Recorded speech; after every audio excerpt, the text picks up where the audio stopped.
and we're the partners of Solarian Games. I'm Jason. And I'm Peter. And this week's stories. D&D releases playtest for the updated Artificer. Cyberpunk 2077's latest patch includes the Cyberpunk Red bonus. And we have a lot of Christmas gaming ideas. And of course, it is the last week to submit for the Golden Fez Awards.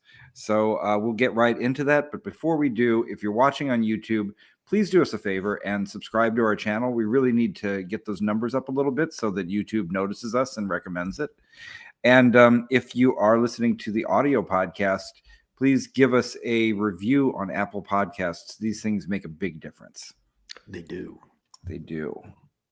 All right. So first story of the day or the week or the night or whatever it is. D&D releases playtest for the updated Artificer. So the Artificer is it's not a subclass. It's a pretty fun class. I play an Artificer in the D&D 5e game that I'm playing in. I love it. I don't have any idea how far back the Artificer goes. I was going to look it up and see, did they have one in Dragon Magazine back in the day? Was it a 2e thing? Was it ever a 1e thing? I don't know. But it's really fun. It's a little bit challenging because there's a lot of different things that you need to kind of study up on, because the Artificer is all about creating things and using a little bit of magic, a little bit of thieving skills, a little bit of engineering skills.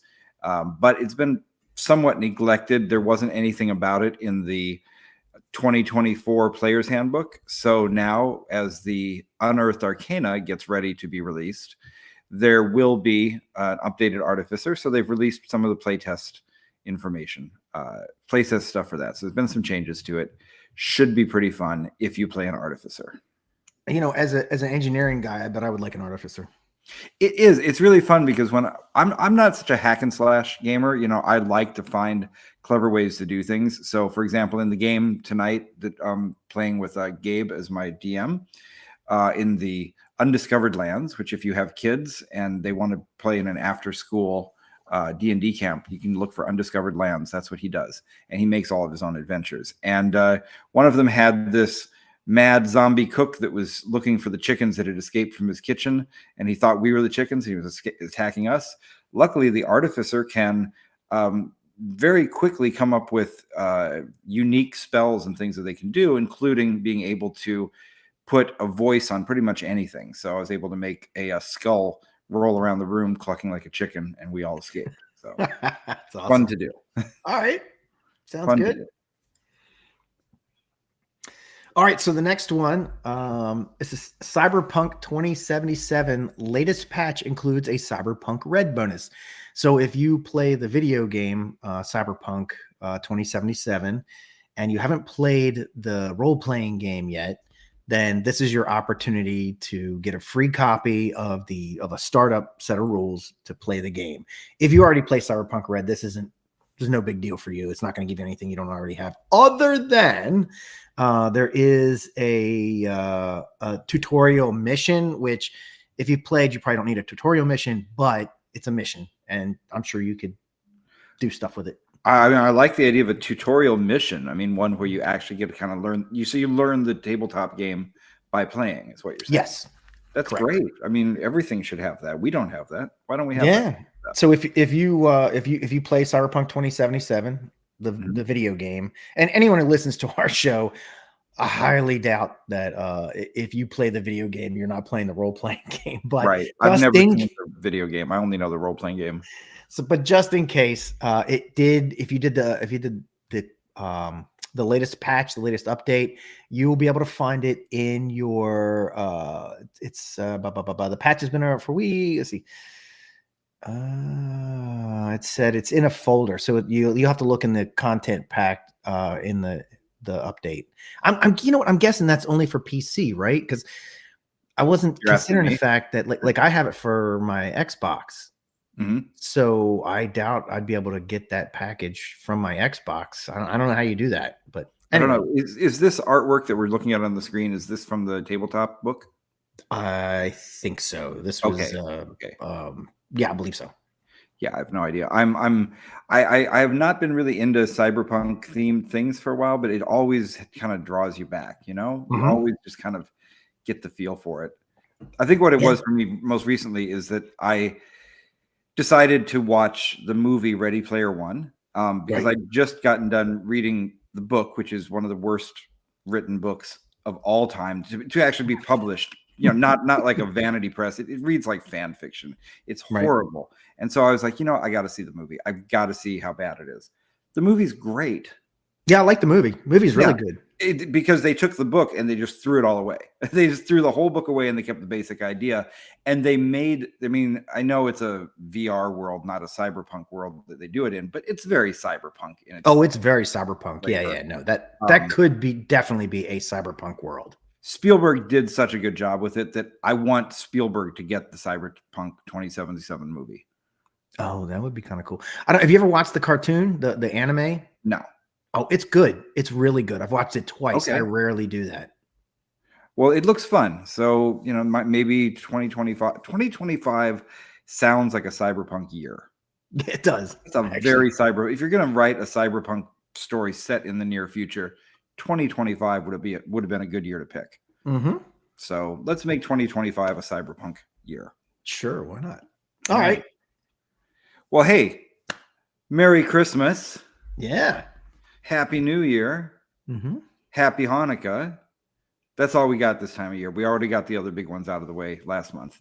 Yeah. So we decided that what we would do for our Christmas week show is take a look at a bunch of Christmas-themed one-shots and standalones and things like that you could play while you're trying to stay away from the family and avoid arguments this Christmas. Oh, it's a good year for it too. We won't go into why, but we all know why. All right, so let's go. How about this? I'll take one. You take one. We'll just take a look at the descriptions. Okay. So the first one we've got up here is a adventure for Shadow of the Demon Lord. Now, I've never played Shadow of the Demon Lord. Very cool name. And this adventure is called He Sees You When You're Sleeping. The Demon Lord's shadow looms over Earth, U-R-T-H, Earth, growing stronger with each passing day and every terrible deed and sacrifice performed in his name. As winter falls across the lands, old legends stirred by the shadow come to life once more. Ancient evils that few remember rise again to resume their nocturnal wanderings, spreading darkness, suffering, and death wherever they roam. So this is not the lighthearted Santa one. This is actually, we'll get here in a moment, a fledgling cult has taken root, engaging evil and dark magic to harness the essence of the Krampus. Nice. So this group completes the adventure when they defeat the Krampus at the toll of midnight on Krampusnacht, which is the beginning of the winter solstice. Yeah. So if you want a very dark and evil metal Christmas, He Sees You When You're Sleeping for Shadow of the Demon Lord. Where are you getting all that text? Oh, I'm just following the links that I put in the email that I sent to you at the very bottom. Oh. I'll take the next one while you look for some more. How about that? I will do that. Yeah. Okay. Sorry. All right. My bad. The next one sounds a little bit more like my style anyway. So the next one we have here is called Santa's Secret or Santa's Secret Service. Actually, it looks like what it might be. This is a game for Fudge, and it's by Seraphim Guard. I'm a little confused as to it's a Gatecrasher adventure. So I guess Gatecrasher is a flavor of Fudge. Science fantasy, apparently. Mm-hmm. Science fantasy. So it all started in 2194 when a space prospector discovered a centuries-old magical gate. He allowed magical energy to flood back into the universe when opening the gate, and children spontaneously mutated into elves and dwarves and cherubs and lycanthropes and even weirder things. The beliefs and fears of people all over the world turned real, and leading to the sudden appearance of creatures and places that once resided only in myth. And one of these was Santa Claus. Jolly St. Nick, Mrs. Claus, and a legion of elves set up shop at the North Pole, making toys and breeding flying reindeer. They lived happily in their fairy tale castle. Then, a century and a half later, disaster befell the jolly old elf. Can you rescue Santa before Santa's Secret Service destroys the spirit of Christmas? It's awesome. That's awesome. That's awesome. I love it. What do we have for next? All right, spirit of the season. It's the most wonderful time of the year for evil. The miserly villain, Dr. Scrooge, I love it, hides behind legal technicalities as he steals from the pockets of the impoverished. Explorer gone mad, Jacques Frost preys upon the people of the North Pole with his resurrected prehistoric murder monsters. The immortal Baroness Blackheart quests for the elixir of life, threatening to destroy all foundations of happiness for mankind. Meanwhile, Antiochus the Defiler. the Defiler and his spectral Seleucid Squad. oh my god, it's too many words. Yeah, Too the many words. Seleucid squad attack anything sacred or holy. It's up to Nick Saint, not Saint Nick, but Nick Saint. Nick Saint. Nice. I love it. Codename Secret Santa. His reindeer men, their Hanukkah allies, and you to save the holidays from their vile clutches. This sounds really fun. This sounds is really great. fun. This one's from Evil Hat Productions. They put out some good stuff from time to time. Mhm. This one, it looks like it is for, what is it? It says for Fudge, Fate, and other unique systems. I think I might have made some notes about what that meant. That means, you know what? That very storytelling is what that is. Yes. This one is actually for a pulp style game called Spirit of the Century. Oh, yeah. I've heard of that. So, yeah. So that's running on the. I don't actually know the difference between Fudge and Fate. I don't play these. So they very similar. Very, very similar. Okay. So this runs on Fudge, runs on Fate, and yeah, looks awesome. Yeah, very, very storytelling. Very open and like very hey, I want to do this thing, and this thing says here that I have this, so I'm gonna do this. And you go, oh, okay, sure. Okay. And hey, here we go. Here's a 5e adventure, first one we're mentioning so far, called, and by the way, all of these, we'll put up links to where you can buy these. They're mostly on Drive Through RPG or DM's Guild. This one's on the DM's Guild. It is called Christmas in Barovia, and it has Bela Lugosi on the cover in a Santa hat. Already good. Love it. For the villagers of Barovia, the one clear day is an ill omen. The 12 nights have begun. The village of Barovia is in a stir as villagers prepare themselves to face the visitors, sinister bogeymen who will terrorize the town until the only obedient remain to receive Strahd's gift. Can you survive the 12 days of Christmas in Barovia? That's cool. That's great. You know, we got to, Jason, we have next year, we got to commit to this. Next year, we got to have some kind of top secret Christmas mission. I will make that commitment right now because future me is 10 months away before we have to write that thing. So that is correct. Screw you, future me. I just committed you to something. Right. We'll commit ourselves to something that we'll do last minute next year. Yes, we'll do. Well, you know what? We'll do it in October, so at least it's ready ahead of time. Yeah, and it'll be something short, something fun, something for. It's got to be for top secret. I'm already into Nick Saint. Maybe we can get a hold of Evil Hat and steal that character. Oh, I like that, Nick Saint. That's absolutely awesome. Yes. All right. So our next one is Silent Night Squad. This is a 5e, so Dungeon Masters Guild. Let's see. There are great one-shot holiday adventures out there, but none of them weren't exactly what I was looking for. So I can see we have the quality of writing right there. Yeah, none of them weren't exactly what I was looking for. All right, that sounds all right. Well, you know what? It might still be good. You know what? You're the DM. The DM's who makes it good. So that is true. That is true. Okay, they can slip a couple words here and there. Sure. They said, I wanted something Christmassy, like wearing an ugly sweater in mid-December while watching Christmas movie, drinking hot chocolate, and it's snowing outside type of thing. So you guys are playing. So the characters are Christmas elves. It happens on Christmas Eve. You don't need to be part of any campaign. So that's good. New player friendly.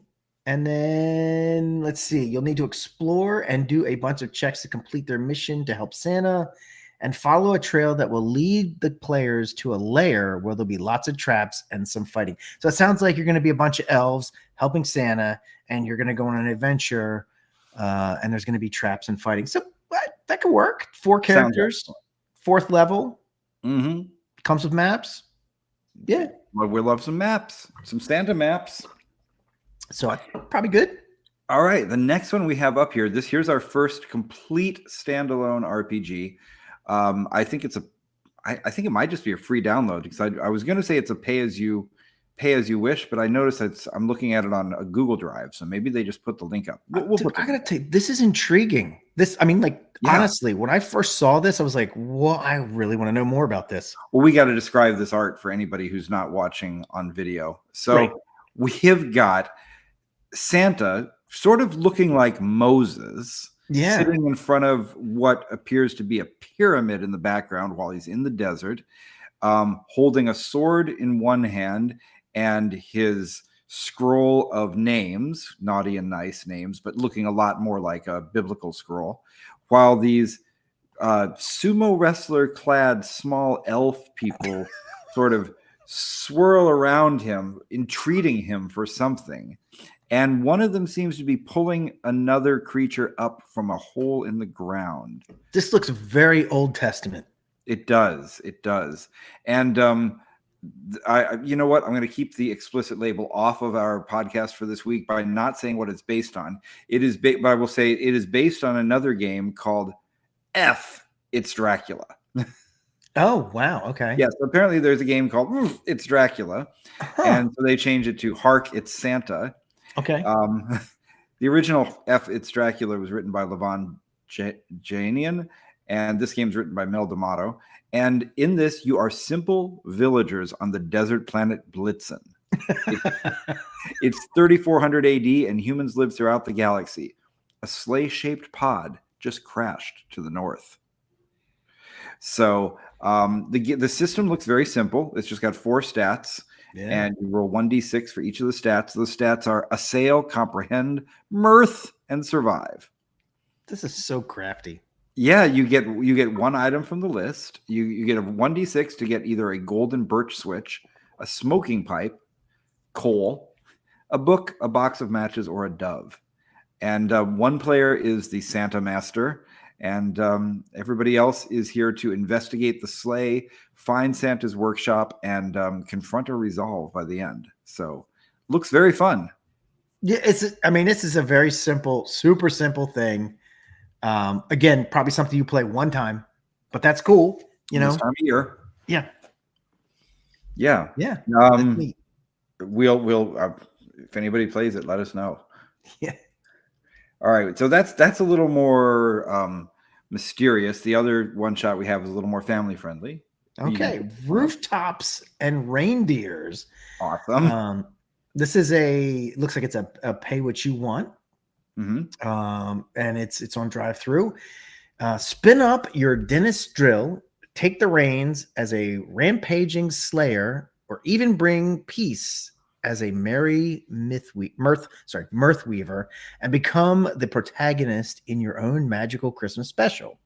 Whether you fend of a legion, I think it's supposed to be off. Fend off. Yeah. Yeah. Whether you fend off a legion of vicious gnomes.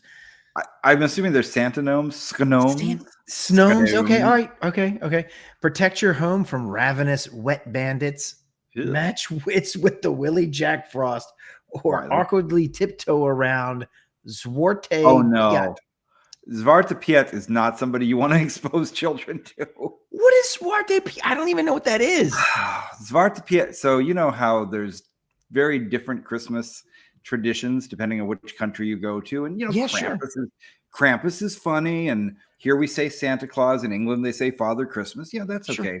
Yeah, but for some reason the Dutch have decided that for their Christmas they're going to have Black Pete, who is just a guy in blackface who runs around and hits you. What? And it's not some like, oh, oops, it's accidentally blackface. It absolutely 100% is just minstrel show from the 1910s. Wait, and it's still a thing? And everyone in the Netherlands refuses to admit that it's anyway a problem. They're just like, oh, shut up, it's fine. And you're like, well, your country. So All right. that's Zwarte Piet. I don't know if we want to put Zwarte Piet or whatever it is. Yeah, no. But hey, it sounds silly, and kids don't know. Have fun with it. You know what? You could just take it out. But you know what, though? Rooftops and Reindeer. What a perfect name. That's a good name. It's That so is a good. name. All right. A little questionable about the thing, but whatever. But hey, this next one looks good. And I learned something. I learned something tonight. I hope I'm getting it right. Me and my balance. Well, Santa versus Santa. Yeah, here's another standalone Right. by Nathan Hill. And the cover looks really cool. It's got that kind of Wondermark style. I think he probably took the illustrations from some 19th century public domain stuff. So that's got to be public domain, definitely. Very Victorian looking. I love it. Nice design too. I'm just gonna say, nice typography, sir. This is a standalone game by Mystic Ages Publishing. Kris Kringle is revered across the world as a bringer of good luck and merry tidings to people, young and old. Christmas is his throne, a day filled with dizzying displays of deeds, resulting in the distribution of billions of presents beneath Christmas trees around the globe. The truth is that Santa Claus uses no old world magic, no sleight of hand, no rocket-powered sleigh, although he does own one. Santa uses thousands of highly trained, highly motivated elves, such as yourself, to infiltrate and deliver presents and dreams come true to countless children on Christmas morn. And yes, the job is far more dangerous than you think. To join Santa's legendary brigade of elven super spies, discover classified information on the ongoing Christmas war and how to foil evil Santa's plans to destroy Christmas forever. But hey, if you aren't up for it, there's always extra room on the reindeer poop detail. I think this is the one if I was picking one, I think this might be the one I'll pick to play. Yeah. I love it. That's fun. That sounds fun. Next one's all right. good. Let's go to the next set. This one's really interesting. We probably don't want to read the whole thing here, but you know what? Let me. Since I've read it already, I'll give you just a quick rundown, and then we can kind of switch back and forth that way. Okay, sounds Plus, good. I was looking ahead, and I want to get you on the Feyhard one. So, all right, how we'll switch it. All right, so this one is called Santa Claus Conquers the Martians, Book 1, System Core. So I had to look this up. I did not know. 1964, there was a film called Santa Claus Conquers the Martians, and apparently it was both sci-fi and a spy movie. Oh no! What? Yeah, the movie. I have to see this. I'm just going to read a little bit here that says the film that this game is based on was born in an era synonymous with the high camp classics of the 60s, when fantasy sitcoms like Bewitched, The Munsters, and My Favorite Martian were all the rage. When Adam West's Batman and Lost in Space were the kind of things. So I think it must have had a very campy, fun 60s feel. And so somehow or another, this movie accidentally ended up in the public domain because they just didn't do something right in the 60s. And it ended up being on television all the time. And apparently has also been done on MSTK 3000. Or MST, Mystery Science Theater 3000. Yeah, Mystery Science Theater, right? Yeah. So somebody has made a role-playing game of this. I have not read it yet, but I mean, Santa Claus Conquers the Martians sounds amazing. So that sounds totally amazing. Honestly, of the things here, Joey Royale, if you're listening to this one, this looks like your game for Christmas. Check it out. Yeah. Conquers the Martians. Yes. All right, you're up. I would, you know what? Yeah. If Joey Royale was running this at any convention, I would do whatever it took to be in that game. Yes, absolutely. Oh, and David Benavides did see it on Mystery Science 3000. Says it's so bad it's good. So that's awesome. David, then you got to be in the game too. Yeah, yeah. All right. How Orcus Stole Christmas. Now that's some good art. Yeah, it's got good art, and it's got the whole like Dr. Seuss vibe to the art. Nicely done. Let's give that art a description for anybody who's listening. Yeah, so it's got, I mean, it's got the right font, right? So the font is perfect for How Orca Stole Christmas. And then it's got a, the artwork isn't very Dr. Seussish though. It's the artwork is very cartoonish, evil, like this is definitely not Dr. Seuss art. No, this is almost not quite Gwar level, but it's got a sort of a funny metal look to it. Yeah, it's got like a punk metal kind of feel to it. Yeah. Like I could see the band Lawnmower Death using this artist. Sure. And it's by Frog God Games. Mm-hmm. And it says, someone is coming to town for the holidays. You better watch out. How Orca Stole Christmas has the characters begins. Oh my God, these people need to check their God damn, they really need. All right. How Orca Stole Christmas has the characters begin at a happy village's beloved holiday fest. The joy-filled town folks spotted an angry. I'm sorry. That's my bad. Spotted a scary stranger arrive in his unusual sleigh with a deep belly laugh. The pillaging began. Can your party save the children from the mysterious visitor's clutches by Christmas? So evil. Yeah, so it sounds like an evil Santa rolls in. Oh, and you know what? I'm just noticing here the artist says one of the artists is Terry Pavlett, so that's got to be Terry Pavlett on the cover because Terry Pavlett's a great artist. Yeah, okay. I mean, it's good art. Don't get me wrong. I wasn't saying it was bad art. It's just not. It's not. The description's confusing, but it looks fun. Mm-hmm. It looks fun. All right. Next one we have here is The Secret Lives of Gingerbread Men. Yeah. By Annie Rush. This one is not on Drive-Thru RPG or any of those places. There is a copy of it on Lulu. Lulu. This was published back in 2007, so maybe this wasn't. I don't know if Drive-Thru RPG was around at the time. Relatively short. Everybody I've read a review of it really loves this thing. It's a standalone game, only 20 pages. During those 12 magical days, gingerbread men awaken, given life by the magic of the oven and Mother Baker. They rush around your home, having adventures, getting in and out of trouble. And there's that persistent rumor about a man named Santa who shows up on Christmas Eve just when gingerbread magic is about to expire and takes good cookies to the North Pole where it's Christmas all the time. Aw, that's kind of sweet. That sounds fun. I mean, yeah, I would like to. Good for kids too. Yeah. All right, hold on. So here we go. Fayhard. The most Christmas movie of all. right. So for anyone who like a lot of you probably don't know, I had a show for 7 years. It was a couple years ago. We ended it, but it was called Mythwits. And we actually did an entire episode on a debate. So it was me, my co-host on that show was me and this guy, Mike, that did the show. So Mike was on the Die Hard is a Christmas movie camp.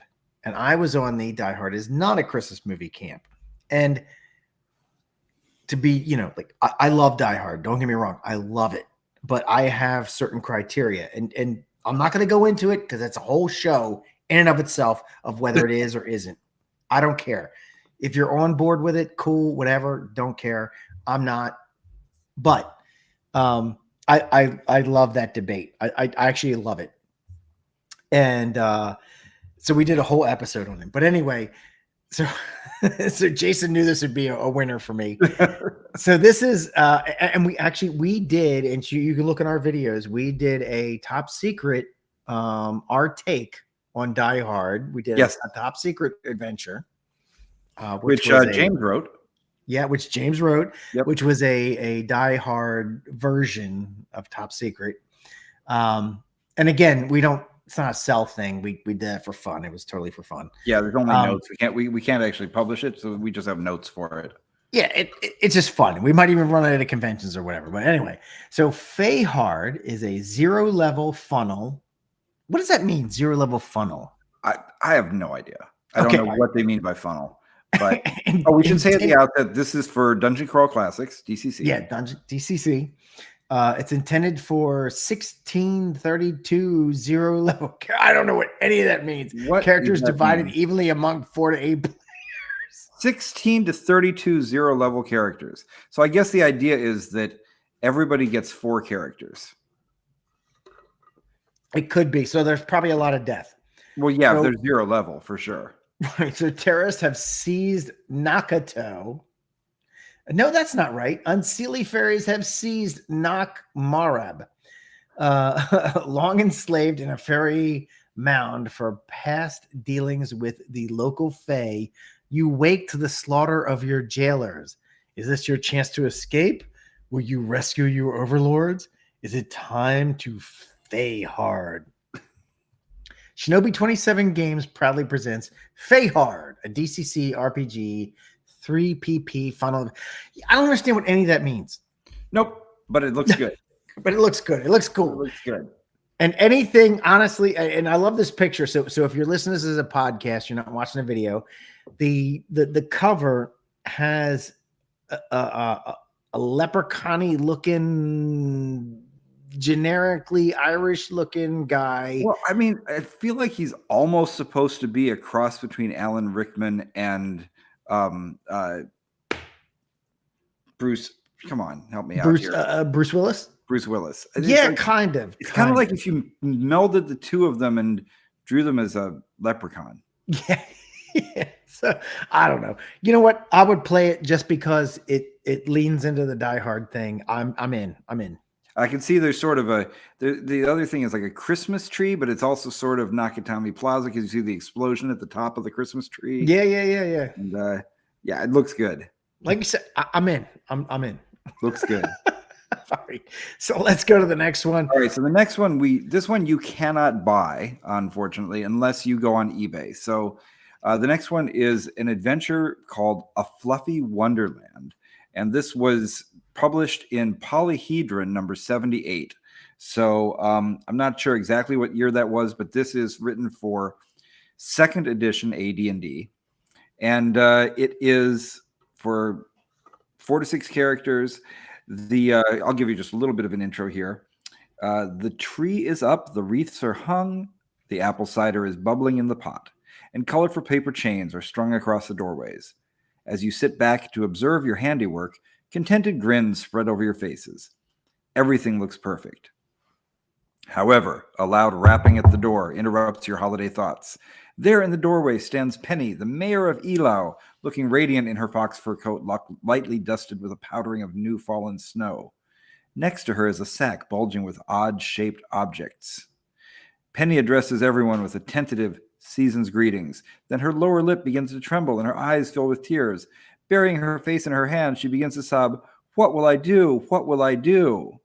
Well, it turns out that they have found a man who has been waylaid and lost all of the toys and things that he was supposed to deliver. And now you must find out who exactly did that. And while you're at it, she says, "I know it's Wonder Time Eve." So I think, Wonder Time is maybe that's a Greyhawk Christmas. Maybe it's Wonder Time. Could be. And I know you're in the midst of your festivities, but I don't know who else to turn to for help. When Fluffy realized that her relatives had been dognapped, she went into catatonic shock. What I ask of you is that you return to the scene of the crime and try to recover the abducted dogs and the orphans' gifts.